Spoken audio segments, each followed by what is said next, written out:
What's up, family? Man, so this is like the third time I'm trying to make this video. My phone keep wigging out. Um, I want to apologize for not being able to get the videos out first thing in the morning on a daily basis like I normally do. My Wi-Fi still shot. Technician was supposed to come out a couple of days ago, still hasn't made it up. Customer service isn't what it used to be. No excuses. I'm still going to try to push forward and try to get the videos out. Um, Please forgive me for not responding to your comments in the videos or your emails. I will get to them as soon as I can. I promise you that. That being said, we're going to have a real heart to heart today. We're going to talk about being driven.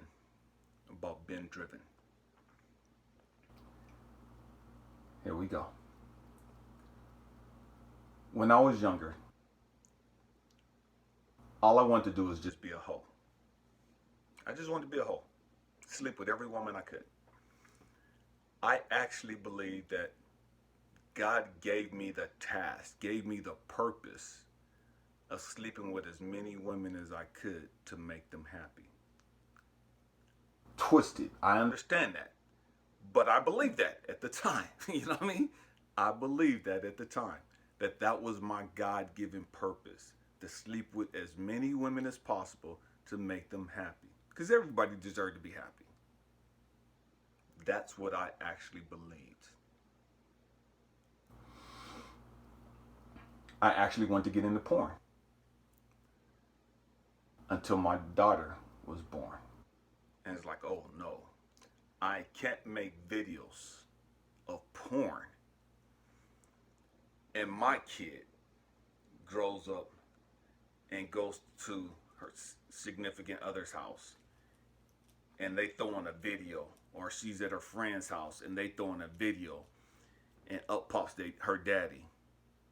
Yeah, nah, I couldn't go out. I can't go out like that. That's the only reason why I didn't get into porn, because I didn't want my daughter having to live through that, having to experience that. Stay with me, I'm going somewhere.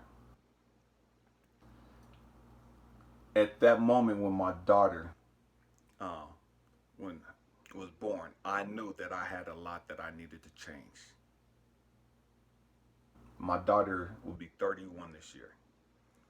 I knew that I had to grow up and grow up fast. I could not, would not be the father that I had. Stay with me, I'm going somewhere. When you grow, life has a way of testing you, of showing you how much you've grown, where you need to work at, and or to show you that you ain't growing near as much as you thought you have.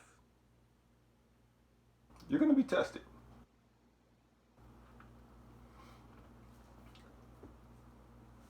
My daughter's 6 years old. And I take her to this lady's house, a good friend of mine, to put braids in her hair, extensions and stuff. And I leave her there for 6 hours. And me and my four-year-old son, we go hang out. Come back. My daughter is all excited. My daughter's always tried to hook me up. Always tried to hook me up with different women. We would be at church, and I would sit on the aisle because I don't like people sitting by me. And I would have my son right here, and then his sister on the outside, on the inside, right? And there was always women coming sitting by my daughter, and they would sit there, and my daughter look up, see that they're pretty, and she's like, you know. And it got to this like, oh, heck no. You know what I mean? Because all these different women, beautiful women, giving my daughter their telephone numbers and stuff, and wanting to spend time with her and all this. And maybe I was looking at it wrong, but it's like, no, you're not using my kids to get to me. No. I'm cool. So I moved my daughter to the middle. You sit and put my son on the outside. I can't trust you to sit by nobody else. You know, her name was Jocelyn. I can't trust you sit by anybody, Jocelyn, because you trying to matchmake. And I'm not interested in that right now. So anyways, I go pick my daughter up. And she runs up to me, gives me a big hug, and she gives me this envelope. And kids, you know, 5, 6 years old, they're always drawing pictures and folding them up, giving coloring and stuff like that. And I'm thinking that's what she gave me, right? My nose is thicker. I was like, okay, cool, no problem. And she's like, no, Dad, you gotta open it, you gotta open it. My friend's like, hey, I don't know what's in that. And I'm like, okay, now I'm surprised. I'm like, okay, well, what the heck is this? She's like, my friend likes you and whoopty whoopty whoop. She's been watching you for a minute and I don't know what she put in that. I'm just being honest with you. I don't know. And so now I'm kind of taken back, right? So I open it up on the, I'm trying to. I'm pissed. You know what I mean? But I'm trying not to show it. It's a bunch of pictures of this lady. Not my friend, her friend, who's been digging me for a minute. There's a bunch of pictures of her in some lingerie. She looked good. Nice, tight body. But I'm pissed. I'm offended. Because first and foremost, I don't know if my daughter's seen these. I don't even look at anything else. I don't look at the letter, nothing. I just take it and just throw it in the trash. My daughter started yelling at me. My 6-year-old daughter. Daddy, you're mean. That's rude. You can't do that. Daddy, you got to get those out. That's so mean. Da, da, da. She's just on one, right? Getting ready to start tearing up and everything. And I'm like, oh my God. You know what I mean? So I grab her. But I'm pissed. Didn't look at him. Just put him in my pocket just to shut my daughter up. I'm not no piece of meat. The script had been flipped. How I saw women. It's how she saw me. I didn't care in the past if women saw me as a piece of meat. You know, they want that, let's go. You know what I mean? It ain't nothing but a thing. But I've changed. I've grown up. And now you see me as a piece of meat. You see me how I used to be. The old me been like, man, what I could do with this. Where's she at? You know what I mean? It'll be, stay down here. Where's she? I'll be back in a minute. The old me. But now I'm pissed. Stay with me. I'm going somewhere. In the past, I was driven by sex. That's all I wanted was sex. Couldn't get enough of it. Sex, sex, sex, sex. I was addicted to sex. I needed sex. I enjoyed sex. Don't get it twisted. I still enjoy sex when I'm in that type of a relationship. I love sex when I'm in that type of a relationship. Be honest with you. But it doesn't drive me anymore. It's not what I wake up thinking about. It's not what I go to bed thinking about. It doesn't even really come across my mind throughout the day. We're talking about being driven. Stay with me.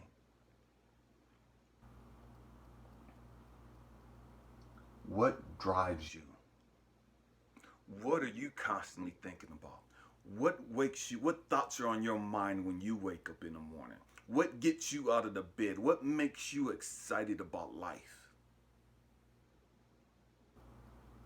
What drives you? What fuels you? It's what drives me. Is my burning passion, my burning desire to be a beacon of hope, to be a beacon of light, to be a beacon of love, to help see people heal and grow and reach their full potential. That's what drives me. I think about that as I'm going to bed. I think about that as I'm getting up in the morning.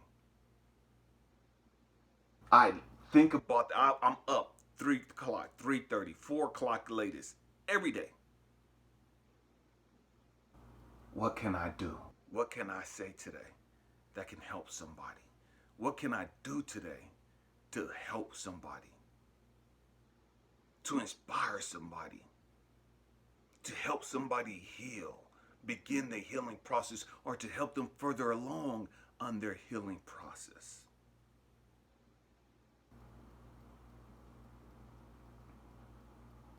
Driven. Driven. The old me wanted to make videos of porn. This me, all I want to do is make videos to help people heal, to help people understand their pain and their suffering, and to find a way out of that pain and suffering.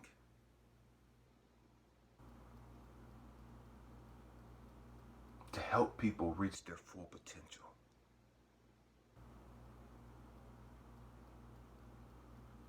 What drives you? Is there anything that drives you?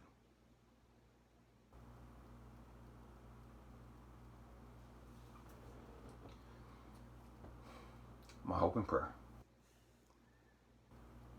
is that you understand, truly understand,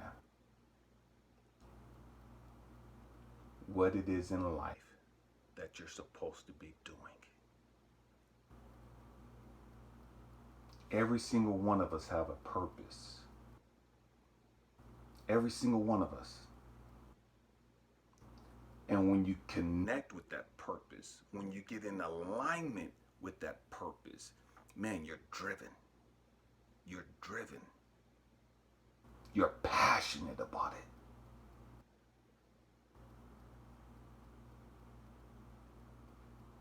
May you find your purpose, your true purpose.